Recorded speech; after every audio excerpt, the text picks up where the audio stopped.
Hello everyone, this is East the Dragon, and welcome back to another episode of Fire Emblem Heroes. Here we are at the end of a ridiculously great season for us. New personal best for Lift ever. Doubt we'll top this anytime soon. We definitely got pretty lucky this season, so let's get to the replays. On offense this week, we definitely did pretty well. We got to see one of our shenanigan matches. Moral of the story this season was mostly just doing our daily damage calcs. And it was a plenty of hidden running or utilizing Bolt Tower and getting away with it kind of a deal. No Wings of Mercy or whatnot. So at the end of the day, we were just able to do a lot of things that we probably shouldn't have been able to do. But first things first, this person decides to debuff themselves. Meet your Panic. defeat. Probably not worth it, but Henriette's going to take a lot from Bramamon because she has a pretty high res stat. So Luna, that's why we run Luna over something like Iceberg, because it helps do a lot of damage to tanks. But Seliph here, of course, is going to be unable to proc Ignis. And even if he did, there was Avis to have the damage as well, which was pretty nice tech, I would say. Of course, that means you don't kill, which can cause other problems, but I am holding back. Henriette's going to finish off Bramamon with a juicy Iceberg. And, well, Legendary Chrom isn't going to get to do anything funny this time around. So Legendary Leaf can go on a rampage. Picking up a kill on Nils. But, of course, Seliph is still pretty bulky here. So it's a non-trivial tank. And, of course, we can all see what's wrong with this picture. We're trying to have Henriette tank a Deadeye Legendary Chrom. Leave this to me. And she can't even survive the hit without Deadeye, so yeah, that was never going to end well. And because of that, Legendary Chrom can even pick up a kill on Gustav here. Just barely, but enough attack to do so. And we are running Wings of Mercy on Legendary Chrom this week. I want to see if having the mobility is better than having low attack defense, which significantly boosts his matchup cards against some notable matchups. One thing that happened a lot this season on offense, though, was we could just goof around and get away with it. Because surprisingly, Vantage, I guess it's not too much of a surprise, but much fewer people are actually teching against Vantage as a whole. They're still technically teching against my Nino's shenanigans because lulls are just super popular in general. So you don't have to worry. They don't have to worry about those kind of things. But here they're going to fling themselves in turn 1. Or not turn 1. Sorry. Actually, that is turn... No, is it turn 1? No, it's not turn 1. But, of course, our units aren't really going to be doing anything, so Yuri can go in yet again, get some juicy AoE damage, although not too much against Legendary Chrom. Better than nothing. And they can also hit the AoE, so Seliph is already low on HP, which means he isn't going to get any real value out of the Vantage. And they decide to leave here. I don't know if they were familiar with how the AI works, if so, props to them. But of course, the natural continuation, if Seliph doesn't have an assist skill, is he just moves, gets it. And Nils dances and Peony's a goner.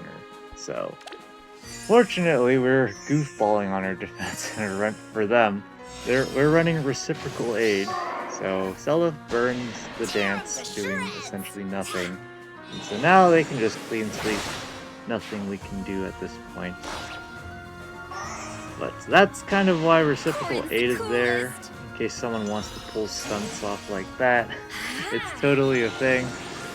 Generally, I don't want to run something like Harsh Command because that's more likely to proc with Zella, especially if they're using Time to land 3 the movement final ranged units like Yuri or Duo Korin, where you can force some Harsh Commands to go down in your favor. So, at this point, it's just Celis. He's never going to be able to beat anything unless he gets Ignis up, which, I mean, I guess he could. They can, of course, use a unit probably like Ash or whatnot to pick up the skill. Let's see what they do here. Looks like they're going to use Yuri to continue breaking structures. I'm guessing what they're doing is, I haven't watched all the replays yet, is this is a rematch. And so, of course, you know, my shenanigans of breaking all the opponent's structures and not activating any of the traps shenanigans. We weren't able to do that for all the matches this season. I think we did it for all but the last match of the season. So here they do the same thing against us. Totally fair. But we also got pretty lucky on defense with how the matches were ordered. That's partly why we had so much more lift than we usually do. I believe my personal best prior to this was 21,270 or 80 or something like that. Pretty close to 21.3k, but I had never reached 21.3k prior to this. I just straight up skipped that and went to 21.4k just because we have, for the start of the season, we had 25 mythic merges going in, scoring plus 215. And then we summoned on the legendary Hero's Banner, and we luck-sacked pretty hard getting Millas. I just kept summoning colorless orbs when I couldn't summon red, and we got Millas. So we got 3 Millas in particular, so that meant we casually got a boost for our scoring, especially since she's bonus this week. So plus 218. 2 merges away from ultimate whale territory. Max 220 offense. But yeah. We did so well this week that I didn't even need to win my last match at all to secure staying in vaults because we were scoring just that much and we did that well on defense. Which is kind of spoilers, but not really, because again, the real spoiler is the order of how the matches came in. Went to our advantage. But here they're just picking up kills with Duo Korin, pretty straightforward. She definitely does much better in ether raids than most other modes, I would say. Because, well, the thing is, You're going to love this. She needs to be merged and whatnot, have lots of support to actually be hit like a truck against tanks. That's the main thing. Here, Julius is going to easily tank Stella. Doesn't need the damage reduction from his tome at all, but he gets it anyways. Nice amount of damage coming from Duo Korin. Not one-shotting Mills, but pretty nice damage overall. And I suppose they just surrender because they lost Legendary Leaf, so they can probably do better. But yeah, going forward, now that we have like Legendary Sigurd, Legendary Nana, we definitely have more options for units to slap on our defense. Probably going to use them more for Anima defense rather than our current infantry pulse meme. That is our dark defense. Because Legendary Sigurd and company just don't belong on this team. It would be definitely fantastic on the respect of dealing with near save units. But it's kind of like our problem is the far save unit, not the near save unit. The near save unit, of course, is always going to wall Self and not most of the time, and of course our dancers are never going to do anything too relevant. So, not really much to worry about that. But speaking of worrying, we have the classic shenanigan where they get caught by the Change Fate, And of course, There's my Peony chance. is never surviving Deadeye at 1 HP. Sleep. Miracle can't save her. He would just have to take 0 base damage, which good luck doing that. And so they surrender. Just started raining pretty hard all of a sudden. Spoops. Definitely not scary at all. But here we are with some plus 10 units. Just a few plus 10 units, you know. Nothing to see here.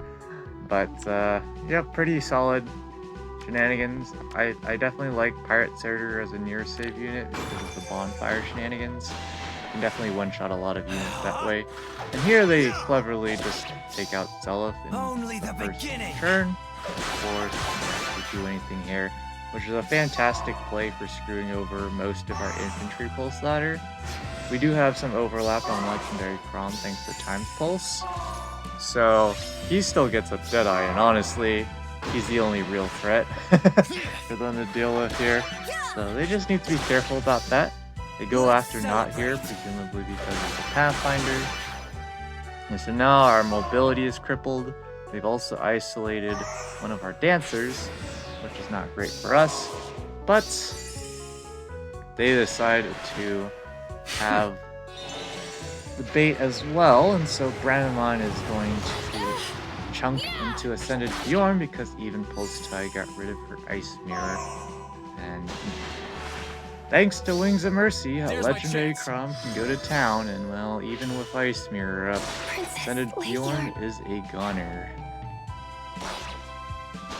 And so now Brandamon can pick up the kill on Fafnir, who already obliterated most of our team, but that's basically why they probably should have just ran more carefully. They shouldn't have baited there, because of course Ascended Bjorn is very great at picking up kills, as we've seen in the past.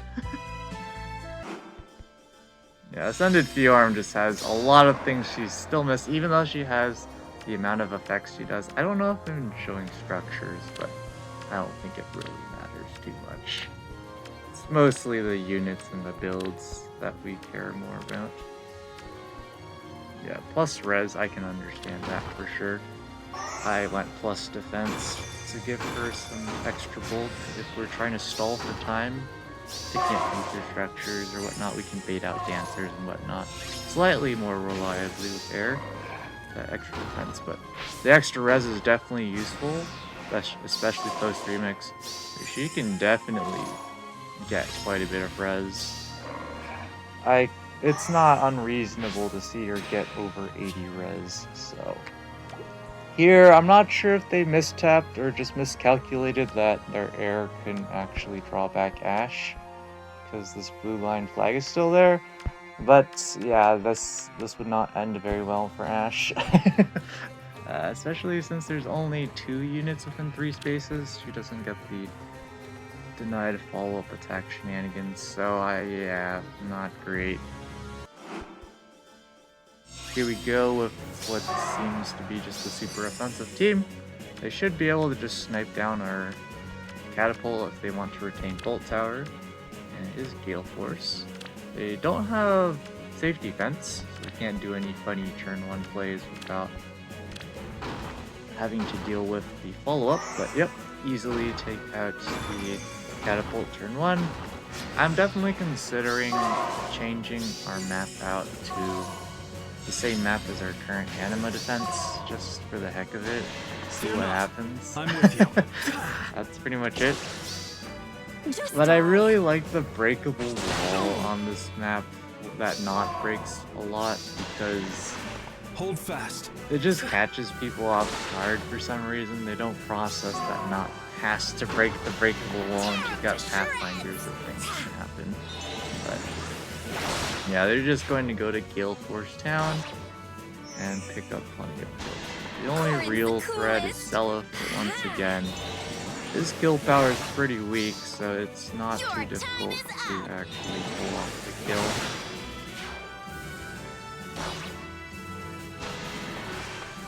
Here they're going to have pick up on Nils. Interesting. Not sure why they attack Nils first. Maybe they need extra support for Ash to pick up Seliph? I'm not sure what their plan is against Seliph right now. Maybe they're gonna use Harmonized Leaf? Fear not. Yeah. I'm with you. Because he's going to survive thanks to his Miracle Bow effect. Seems good. Forgot about that for a second there, but yep. As usual, people can just corner Bramamon all by design. So it allows people to use Gale Force like this and have a field day. Although, to be fair, you can just one turn full wipe my team and pick up constructors as well, so I almost don't even need to do this, but it just makes it easier for folks with lower budget Gale Force teams, if they so want to choose to use it against this team. And here we are with Brave Vector and company. Of course, this is not going to end well for us on the range side of the department, because there's double distant guard and there's hardy fighter keys. So yeah, we would need to have no follow-up to have a chance of winning this one. Yeah, that's not happening. Like, even before we see what they do, it's pretty hard for them to fail here because they just plop Hector in. They even have the guard on top. They have everyone only in farce that can't. They have all their units, so they can't be meleeed. So this is just gonna end horribly for us. This is gonna be like 4 damage or something. So much damage. But of course, he can't kill with this set as well. I will crush He's gonna kill Bramamon though. Bramamon also going to be doing like, I don't know, 10 damage. 9 damage. I was just guesstimating completely because I had no idea what Brave Vector's res stat was. But of course, Seliph is going to King and just get 1 round KO'd. Basically exactly, so it's not rigged. Doesn't matter at the end of the day because this is all they need to do to win. We would need to unproc the Aegis. So it's very smart by them to make sure that Brave Hector has an absurd amount of HP so that he can just dodge the pulse tie. Even if it was the only special. I don't know what I was saying there. I'm not gonna worry about it. So yeah, of course, the best way for us to beat such a Brave Hector would be to use someone like Legendary Nana, but Brave Hector would still wall because he just has way too much HP in this case. Legendary Nana would definitely need probably like 120 attack or something ridiculous to 1 round KO.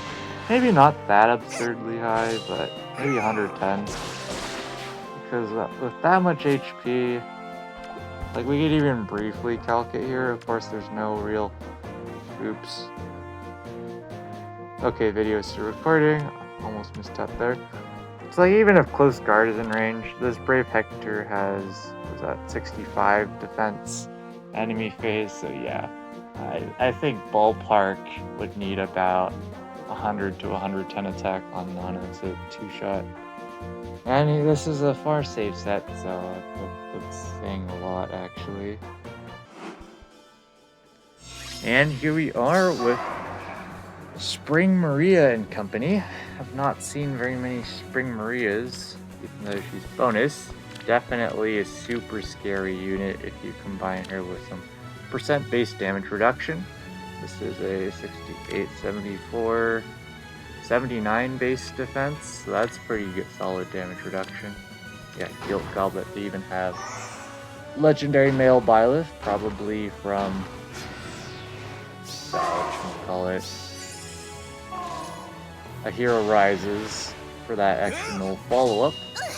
So it's not like, I don't think Ignis would have done much anyways, but they don't kill Seliph. I don't know if they miscalced or something, but unfortunately for them, Male Byleth's just a prime target. And here comes Legendary Crown, Wings of Mercy Deadeye. Unfortunately for us here, they survived by 1. Feels bad.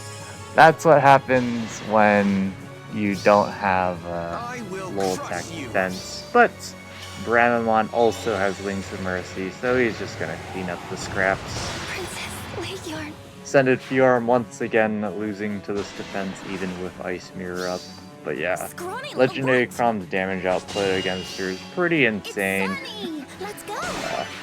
Just because her base defense is so low, that Deadeye scaling is fantastic against her. And so they're just gonna surrender, of course. Could have played that better. And here we have another team that probably just completely walls us. Sacred Cowl, Ascended Athune, super plus 10 as well. Regular Athune with Dragon Wall, not sure how much I like that. That's pretty greedy in my opinion, but I mean, it works, especially against units that can't get through the damage reduction. You're stacking up to 40% from Dragon Wall, and then you have Flame as well. So I could totally see it working. But yeah, they're probably just gonna wall everything here and just slowly chip us to death I because will crush you. they have a healer, and we don't have Fatal Smoke or anything to screw them over, so or waste their actions or whatnot. So yeah, because we don't have any guard either, they can just keep charging up the Sacred Cowl. So Crom's going to do a I'll whopping defeat amount you. of damage here. He has a terrible matchup against Athune just because she has so much defense and neutralizes the armor effectiveness and debuffs his attack as well. It's just bad news bears all around for Legendary Crom against her. Even with like a guaranteed follow-up, you still wouldn't be able to beat her consistently by a large margin just because she's so bulky with her BST. And of course, Celis is going king all the way home against Athune here. At least he's got a proc Ignis. I hope he does more than 0 damage. I will never yield. It is 18, that's fine. Better than nothing. And they proc the noontime, they don't kill it once again, doesn't matter. Because they're just sitting and walling, they can just heal back up, but they're gonna instead just take out Crom, which is totally reasonable. They can just take out all the threats, don't need to heal. So, advantage for last stand, not gonna do much of course. And easy 1-round KO for the opponent here. And they can just heal up soon. 1v1 or 1v3 all these units. Of course, Scrawny little runt. Luna's going to do a bit, but not very much because Nott's attack is just down the drain. Close defense, neutralizing the bonus doubler shenanigans. Close defense 4, I should say. I'm pretty sure it's close defense 4. Why resist? But yeah, they're just gonna slowly chip away at knots. They can take their time. This Scrawny is little runt. definitely more viable because we don't have Fatal Smoke, but our team just doesn't deal enough damage Why anyways. resist? Deal with this. If we had like Brave Eric or something here, Athune would have a much harder time trying to near save for that. Probably still possible for her to survive, but it would be pretty tricky. Definitely would need to stack some damage reduction. Finally, Notch goes down after all that attacking. And, well, they can just keep hitting end turn while they go after the Ether Structure. Pretty long match here because they're just taking their time. Why And resist? Athune just can't pick up kills. They're greeting with damage reduction and whatnot. So it's just going to be a slog through, but we have plenty of time. It's still only turn 3 right now, going into turn 4. So all the time in the world to win. Should not be difficult at this point. The only way they could really throw is accidentally putting one of their units on the right side in range of Bramamon somehow, and having him 1-round KO them. Yeah, that's not happening. And well, they're still slogging away at our HP bots. Blossom of the Moonbow battlefield. probably gonna do nothing here. Okay. Yeah, it did something. Of course there's the damage from Wodell plus, so there's that, but not much to say at this point. It's just going to be GG. this Bramamon is much weaker, and they, well, Meet your have an defeat. HP stat still. So, Bramamon is not going to have a good time. Ah, that's unfortunate. That is our low merge Bramamon. Almost one shot there with Luna. If she didn't have Sacred Cowl up, that is a problem. If she doesn't have Sacred Cowl up there, that can happen. Very unfortunate, but what are you gonna do about it? But at the end of the day here, you can see we luck sacked on the order of matches quite a bit. First day we got to this match before this one, and then same deal over here. We didn't get lucky here, so we ended up losing 30 left there, but that last match came 5 hours later, so once again we luck sacked there. And with that, so far we're in top 200. I don't think we'll stay in top 200, but just an absolutely insane week. It's gonna be a while before we can top 21,428. Jeez. Of course, granted, now that we have the merges, extra merges on Milla, we can potentially top it if we play our cards right, but should be going back up to interval 20. And in Arena, as you saw on stream, we just kept getting offered 766s by the matchmaker, so we had a comfy score here. If this was not enough to stay in, I'd be genuinely surprised, just because this is really bordering on max scoring. Like, that's asking for... This is 3 766s and 2 764s. And the max score possible in the game currently is 768 on defense. So, yeah, we're getting pretty close to the point where things can go real downhill in terms of scoring. Other than that, Mjolnir Strike, it's Anima Major, so it's easy claps for us. But anyways, we'll be back when the results drop in. And here we go. Oh wow. Barely top 200, sure. Man, still ridiculous to think how far up we were. Of course, we still have 2 more Milla merges to get to max. And we don't have Thor for offense, so we're probably not staying this season in Ether Raids. We'll see what happens. It is Earth season, so maybe we could try goofballing with, I don't know. I don't think Legendary Nana is a good idea, because we already have Regan, but I suppose we could give it a try. Oh, it is Fire season. We could chuck in Legendary Lilina on defense as well. I don't think using her for offense is a great idea, just because there's too much far save. And the chances that we can get the AoE to proc on that far save unit and take them out as well, I'm not entirely confident in that. I don't know if I want to try Nana shenanigans, kind of just because we're going to have problems getting her into the battle. Unfortunately, can't use Legendary Crown though, so we might have to do it. I don't know where we're looking. That's going to be it for this episode. Thanks for watching.